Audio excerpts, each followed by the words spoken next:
Forgot what I was gonna say. Welcome to Cool. episode 3 of the Creative Flow podcast. I'm James, and And Caesar, yeah, aka Mr. Irrelevant Artist. and today we're going to be talking about overworking yourself as an artist and how that can be really detrimental to your creative process. I was talking to Caesar about if anybody's ever read the manhwa or webtoon called Solo Leveling. The artist passed away, I believe, and we get his name here because his name was apologies because I'm gonna butcher this, Jang Sung-rak, also known on the Korean? internet. I believe so, yeah. Mr. Sung-rak. He was known as Dobu, I think, on the internet. If you haven't looked at Solo Leveling or have never read it before, the art is incredible and gets better and better the longer you read it. But he was 40 years old and passed away. And while it says he had a chronic illness and there really is no like specifics about what happened, he definitely took a lot of hiatuses, especially near the end of when the series was finishing. And, you know, I would say, considering the amount of work he did, it was definitely a factor. And you don't want to pass away just as your series reaches the heights of its greatness. I always think of Eiichiro Oda, like One Piece, right? The manga.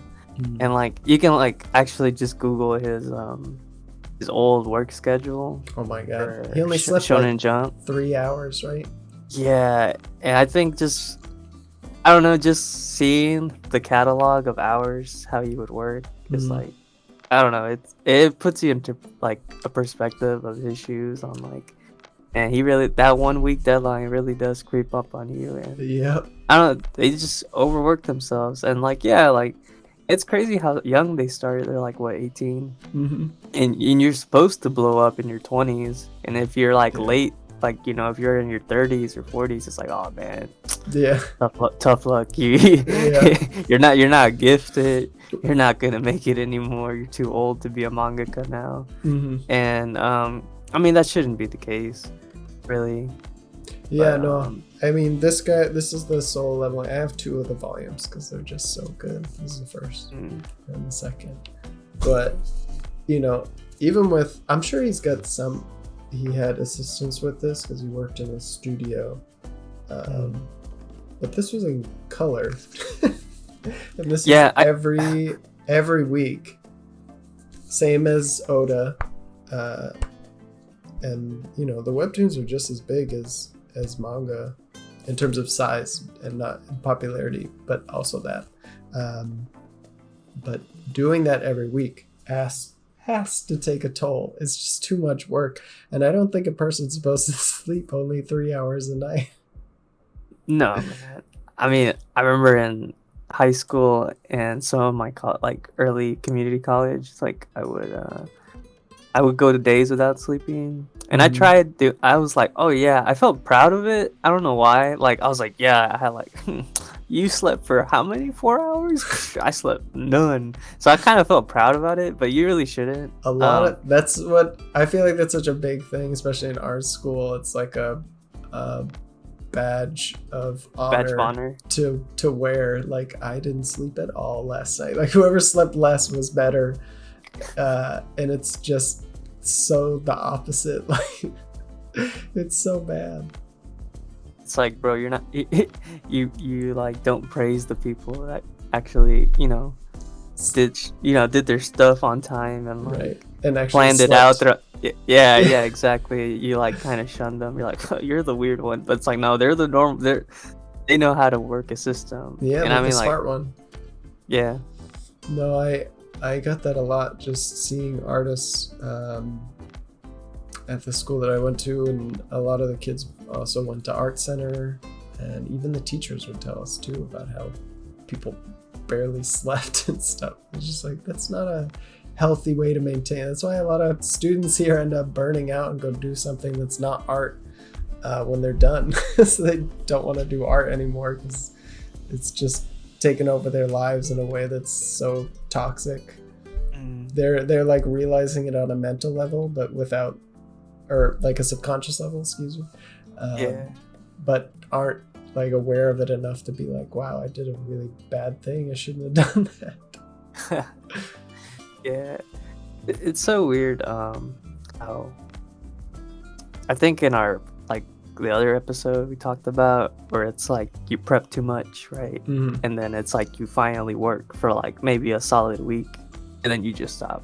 Right. You don't draw anymore, and then with like overworking yourself, it's like, I mean, obviously your health is like it's deteriorating, and that's bad. Yeah. But also, I mean, you just kind of like, I feel like you might not even be learning anymore. Yeah, you some could way. say that because you end up. I think they've done studies on this kind of stuff before, but you don't realize how much of an effect, like even just loss of sleep, beyond like. I think less than 7 hours. It might have been 6 hours, but I think it was less than 7. The quality of their work, starts to go down, but you don't notice it. We're extremely bad at judging how well we're performing. And in the study, I'd have to bring it up.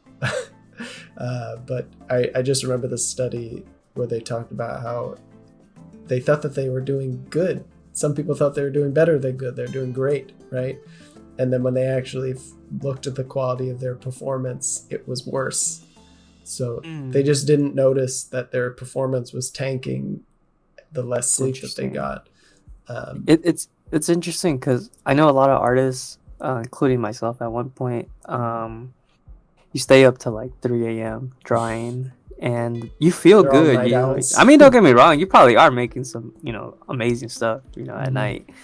But like, I guess that kind of like brings back that like study. It's like, dang, what if you thought, you were doing good, because you got like less sleep or whatnot.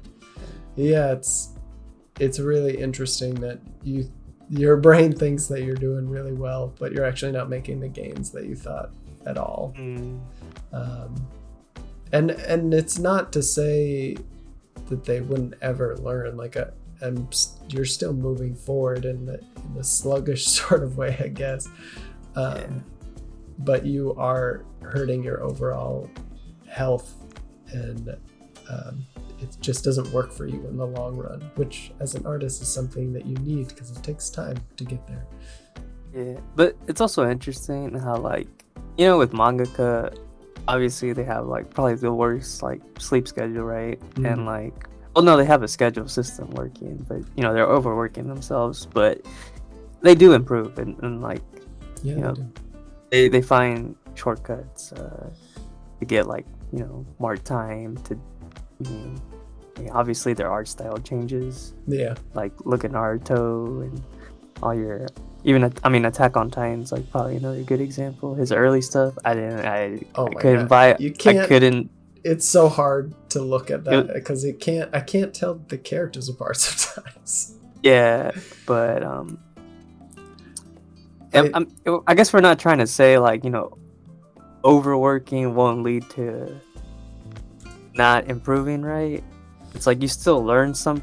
Like you can still learn, skill. But you're not. Imagine if they had actually, like if Oda actually had, time to sit down and just study to improve, right? And then got to release more stuff. I'm sure his work would be even 10 times better than it is right now.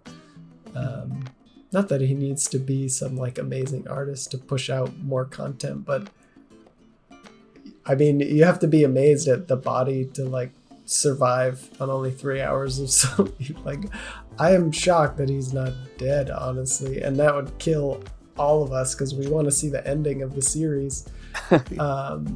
So I'm glad that his schedule now allows him to take, I think he takes like 1 week off a month. It's still a lot, and I'm sure he has a bunch of assistants and a really good process now, you know, and I'm sure he's one of the few mangakas that can actually have sort of a more healthy process in regards to everybody else, because nobody has the same like level of respect that Oda does, and has all the assistants and support. So all those people coming up still have to deal with what he did, you know. Yeah, I always think about that too. It's like, you know, you see like, you know, Oda, the Kira Toriyama, and like Haide Kubo, all those, right? Those are like exceptional people, right? That they blew up, did the whole thing. But it's like, man, for one, like, for every like one Kubo, how many other people just never got there, you know? It's like, dude, it's like, dude, there's probably guys still in their 40s and 50s drawing manga. Yeah. And they just didn't, I mean, I don't even know how they're making ends meet, you know? Yeah. And I'm sure it's just the same amount in the West too. Like, there's, for every, you know, really amazing artist out here, you've got hundreds of thousands of artists that are just doing things in an unhealthy way and still probably have not made it. And there are different issues there, like not understanding how to improve and things like that. But yeah, doing things in that unhealthy way isn't going to make your life any easier. In fact, it's just going to make it harder. It's not something, we have some very weird things that have just happened in this industry and have become standard, like the way that, similar to the way we make video games and things like that, where crunch is just known throughout the industry. I had to work through it when I worked at Naughty Dog, and there was a period of time, I always tell anybody when I tell this crunch story that we were working like 12-hour days, and I was working in Santa Monica, that's where the studio is, and my commute was so long that I didn't have time to clean my clothes, and I ran out of clothes, and I had to use some of the money that I was making to buy like clean underwear because I couldn't get time to like clean my clothes. And I just like, that kind of culture is just so bad. Like, I loved the work that we did and I loved the people, and even my bosses told me that, like, if you asked, we would have given you time to go clean your clothes. And I was like, yeah, I know, I just didn't, you know, like, you want to be a team player, right? So you do the thing that you think is the norm. It's because nobody else is complaining, right? And so I just thought it was the way it had to be, and I did it. But it doesn't have to be that way, essentially. Yeah. All of y'all have to suffer together. Yeah. None of y'all get to wash your clothes. Okay. Yeah. Man. It's not a joke either. I went into, I think it was Target, and I bought underwear, and I was just like, this is a weird moment for me. I did not think I would have to do this.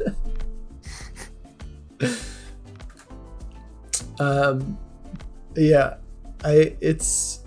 it's interesting. I think that overworking yourself, usually it leads to burnout, but in some people and in some cases, like in Eastern countries, they're making manga and stuff, like that's their job. They're kind of forced to do it if they want to go into that industry. So it doesn't lead to burnout because it can't. They have to keep going. So for a lot of us in the West, burnout, you just stop doing what you enjoy, and then obviously there's a few people that just don't know when to stop. They just keep going. It's almost like an addiction instead of like a passion. Yeah. And it turns into something toxic. How would you tell someone, hey bro, like, doing a little too much and it's unhealthy now, you should probably, you know, take a step back or something? Like, how? I don't know. I think that'd be difficult. You'd have to definitely take it as a case by case basis. Like, it would be hard to pick up the signs until things had gotten so bad. Like, when people start really cutting into their sleep consistently, you can tell, right? They get the bags under their eyes, and they're lethargic, and their work probably isn't that good, and maybe they don't even notice it, but you start to see like, hey, these, if they're making a comic, these panels aren't as nice as they usually are. Bro, you just copied and pasted the panel from 7 pages ago, you cheater. No. And that's a good thing to say though, because when you are in a time crunch, there are certain things that are good. Like you learn how to improve your process to a point. Like you said with the mangakas, they learn how to take certain shortcuts. And you do learn a lot of those skills by just being in a pressure cooker situation. But that's a good point. Like, because it's like, bro, what if they had like that free time? Mm-hmm. Like, the extra week or whatnot. And it's like, wow, would they have ever gotten those quick, fast shortcuts? Right. I've even learned that just making, creative content for YouTube and shorts. I'm like, I gotta get this out now. I only have an hour to do this, so I need to figure out how to make this complete in an hour. And so I cut the shortcuts that I need to take, just so that it's done, because I think it was Chris Do from the future said something like, it's better finished and done than like unfinished, right? Even if it's not perfect. Rather than perfect, you'd rather at least have it done. It was something like that. I'm getting this quote super wrong, but he's basically trying to say it doesn't have to be, if you wait to try to make it perfect and the best thing that you've ever done, it won't get done for a while. Like sometimes you just don't have, not even sometimes, a lot of times you just don't have the time to make that happen. So you have to figure out how to make it complete in the best way possible without worrying about that perfection. And you do learn skills about how to do that, make it so that it feels done, even if it's not as finished and perfect as you would have liked. So that is another take. But yeah, if I was telling people not to do this, first thing obviously would be not to cut into your sleep. Not just because, it's bad for you, your brain, and in so many different ways, but also because you're just not performing as well and you're not learning as much. So all your growth is going to be slowed down a lot.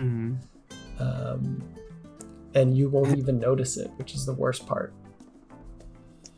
Yeah, it's kind of funny because sometimes I've seen people where, I don't know if it's their ego or it's they're like, yeah, I make a banger artwork every time. But I guess you have to like separate that, and 'cause maybe they're just making trash artwork the whole time and they didn't even know. Well, consider the case that they were making banger artwork, right? Like Oda makes really amazing work, and but if you're, it's the same with the solo leveling artist. Like he was improving, his work was incredible. Like I love his artwork. He's pretty much credited with making that series as popular as it is today, and now it has an anime and a video game, but he's never going to see that anime or video game because he pushed himself so hard, and it said he had a chronic illness, so it could have been caused by the fact that he was working so hard, or he could have already had it, but again, I'm sure it played a factor.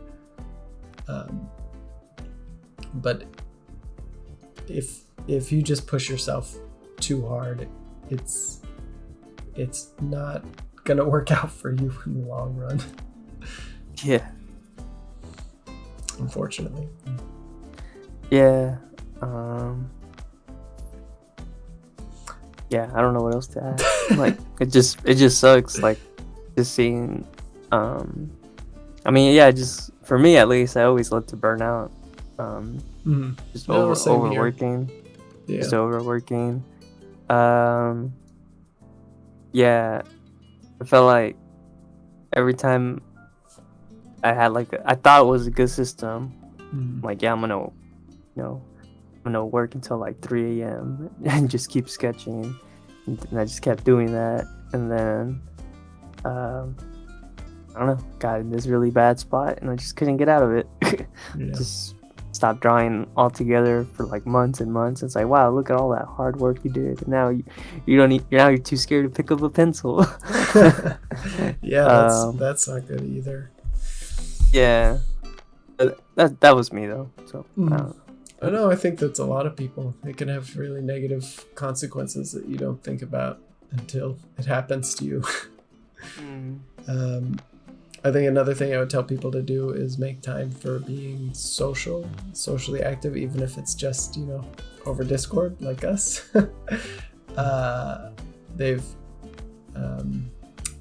If you've ever looked up things about the blue zones with people who live really long and healthy, prosperous lives, they talk about the certain things that they do and they have in their lives, and one of them is having passion for something that they do every day. For us, obviously, that's art. And one of the other things is having a huge social component. They have a community of people that they can talk to all the time. And I think you told me before, like, we're social creatures. We need interaction with people. And if you don't have that, if you sequester yourself so much that you're just especially if you're going to make a comic about people and you've isolated yourself from people, you're not going to be able to relate to them anymore. So makes it difficult. It's like you only know about yourself and that's it. Yeah, exactly. Yeah, you need to be able to talk to people. It helps you mentally be able to take on all the stuff that you're going to do, and you get to share the things that you do too, which I think is such a huge component of that too. Like, when you hit these milestones and you feel really good about yourself, like, oh, I finally managed to improve this stuff and my artwork's looking really cool, like, that's just you. And when you can't share with anybody, that moment lives and dies really, really fast. But when you get to share it with someone, you sort of get to live in it for a moment and feel more of an appreciation, even for your own work, because somebody else appreciates it too, and appreciates the process that you went through. Sharing is caring. Yeah. I don't know, it kind of reminded me of like when I was in my undergrad years in like art school, or like the fine arts world, right? I remember so many professors, they would always tell us this, like, yeah, you spend so much time, making this piece of, a painting or an installation piece. It's like all that time, that's only half of it. That's only half the work. Even if you say it's done, that's half of it, bro. Like, the other half is the people. Like, they need to see it. Like, yeah, the viewer. If you don't have that half, kind of feel empty after you're done. I mean, you can make art for yourself, I think, but yeah, if your goal is to put it in front of people, that is the other half, is having the viewer experience your work. And it's just as important. It's a part of the process. Yeah, like you said, you can make artwork for yourself. Like, there's nothing wrong with that. It's like, I made my secret, spicy work. Not gonna share it with nobody except me. So there's nothing wrong with that. I mean, like, shoot, I still draw like Dragon Ball Z characters. But I'm not gonna show people. I'm just like, oh yeah, that's just for me. Yeah, I mean, I would say you can also still. I mean, that's generally what I do. Is I do art for me, and then I like sharing it, and I want to share it with people. And we do that because we want to share our interests and hope that other people are interested in the same stuff. We're still doing it for us, we're not creating it for other people. I suppose most projects are like that. You're doing it for you, but also hoping to share it with other people. So the viewer is a part of the experience, but their reaction should not be